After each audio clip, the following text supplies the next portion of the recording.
Welcome to Voices of Experience, the official podcast of the National Speakers Association. I'm your host, technology strategist and futurist Crystal Washington.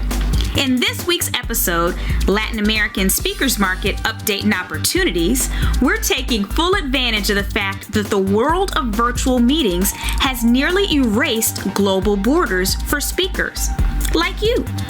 Our special guest is going to open up a new world of opportunities for you, and she was kind enough to even share some pretty cool tactics too. Are you ready? Vámonos! On this episode of Voice of Experience, we have Dr. Victoria Holtz, who is the current president of Latin American Speakers Association, formerly known as National Speakers Association Mexico. And she's here with us today to tell us a little bit about what the speaking market looks like right now in Latin America. Dr. Victoria, thank you so much for joining us today. Thank you very much, Crystal. I'm very honored by the invitation. Well, we're honored to have you with us. And I just want to go ahead and dive right on in. You know, right now we're still experiencing the effects of COVID-19. What does the speaking industry look like in Latin America right now? Well, I think that as everywhere in the world, every live event has been canceled. So we had to move really fast to being a virtual speaker. And I think most of us have moved really quite successfully and fast to being virtual speakers, to do the events online, to make gamification work online, so to make an amazing experience, although it is now online.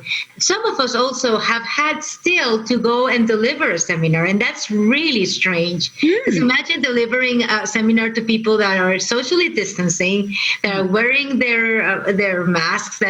So it becomes a little bit harder to engage people that way. That makes sense. Now, Dr. Victoria, someone who, you come to NSA events in the U.S., and obviously, you lead the Latin American Speakers Association. What are some of the primary differences you see in speaking in the two markets pre or post COVID-19? Well, one of the things that we see in the NSA is the amount and wealth of talent. It's amazing. You have one incredible speaker after the other, and then you have Crystal Washington. She's top of the top. And if you go down to Latin America, you will see that we are not there yet. We do have a lot of fantastic speakers, a lot of talent, but I do believe we still have a road to go in terms of getting to the level that the NSA has and the wealth and amazing quantity of fantastic speakers. Do you find that organizations there hire external speakers as much as they do in the U.S., or is that looked at a little bit differently? And I know we're talking about multiple countries. It's not like it's all one culture, but since you represent Latin America, I hope you don't mind answering that for me kind of broadly. No, they definitely hire speakers, and it's a very big industry for speakers in Latin America because there's not as much competition. So the other side of it is if you're a good speaker in Latin America, people will really look for you. Companies are looking for good trainers, good speakers, and they definitely hire good speakers. Of course, all of them in Latin America look toward the US, but basically, because we are Spanish speaker or Portuguese in Brazil, then they look for also people that can speak the language. So when you say that they're looking for people that can speak the language, obviously that leaves a lot of openings for people that are there. Are you finding that most of the time they want native speakers? Are you seeing a lot of translation? Is it changing? I mean, I know I've done events where there have been translators, but are you seeing that stay about the same? Are they wanting more and more people to speak the language? I'm just curious to see what you're seeing in terms of trends. Well, it's interesting. If you talk about Mexico definitely loves to hire American and even foreign speakers because they look up to it. So we are very used to talking in Spanish and in English, especially in the industry and in Fortune 500 businesses. So they definitely hire a lot of American speakers. Going down, if you go now to Colombia, to Ecuador, to Peru, they really do not like that. so much. They would prefer someone that do speak Spanish, especially because of the level of the company. I mean, if you're going to deliver to leaders, most of them are bilingual. But if you're going to deliver to the whole company, then probably language will be a barrier. Okay, that's interesting. Now, do you see any opportunities perhaps for speakers in the U.S. and speakers in Latin America to partner? Because as you're talking about the different needs, I'm thinking to myself, well, wow, there's probably companies here that would benefit from some of your members. There are probably companies there that benefit from some of ours. Are you seeing any type of partnerships across countries? Absolutely. I think there's an incredible market in Latin America for the speakers in the US. I think there is also an untapped market. So, for example, what we have done with the LATAM Speakers Association, when we invite other speakers and HR people are also invited, they immediately see, the wealth, the quality, and that's where I think we can definitely partner up. We can also partner up in terms of what the topics you are delivering, because I think there's a lot to learn in that sense, and move together to, why not, conquer Latin America. It's a big market and quite untapped at the level of talent. What's phenomenal about what you said is I think it's not even just about going into Latin America, but I think about the reciprocity. Because let's say that a speaker in the United States that speaks primarily English does partner with one of the speakers in Latin America and they're brought into Latin America, I would think that could be reciprocated as well, because there's going to be opportunities in the U.S. where the Latin American speakers' culture, experience, and language could be an asset as well. Absolutely. And as you say, also, I think the international, being international, getting to know more cultures, it's a win-win situation. We definitely invite all the speakers to be part of our directory, as you are, Crystal, and we're very honored for that. But it also opens a new market, and I've seen speakers that say, I've never spoken in Mexico or Colombia or Argentina, and I really look forward to that. And now that we're virtual, this becomes easier. No, this you don't even need to take a flight. No, we can definitely broadcast you to all the companies in Latin America, and we will be very happy to work with companies, of course, in the US. They're looking for Spanish speaking or maybe for this culture appropriation or cultural events. Right. So, you've been doing this for a while, speaking, and I know you speak on innovation within companies and things. And so you're someone who obviously observes trends and what's happening. What would you say is the biggest mistake you see Americans make when they come into Latin America? As speakers, business owners, what do you think where are you seeing some of our biggest mistakes happening? Well, it's interesting. The good speakers, and I think, the very talented speakers do their homework.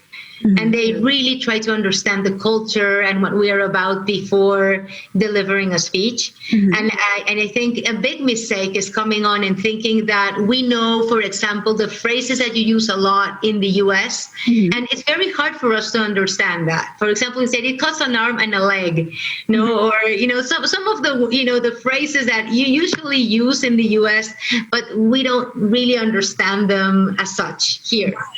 Well, I guess that makes sense. I mean, I guess that translates across different languages, because I know in other countries, when they've used certain terminology and I translate it, it doesn't translate, right? So I guess this is the same thought process. Okay. Exactly. And also, the sense of humor is very different. Here in Latin America, we have a lot of sense of humor, and our sense of humor has to do, it's a little bit different from the American sense of humor. So it's funny because sometimes you hear a speaker and the people that know the culture in the US, they're laughing so hard. And then you look at at other people do not get it because we have like a different sense of humor. So also, please don't be angry if we don't react as you usually expect us to react.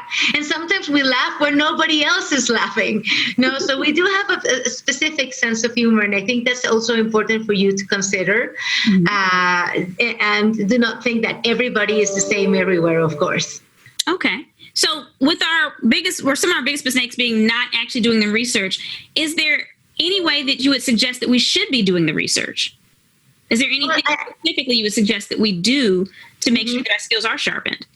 Well, whoever is inviting you to deliver the seminar, is it a company, whatever person is inviting you, it's really important to ask them who's going to be the audience, as we always do. And it's just to do your homework, who is the audience, who, what are the trends, what is happening right now. So people really enjoy that when you are here. And the other thing we really like is if you make the effort to at least speak a few words in our language.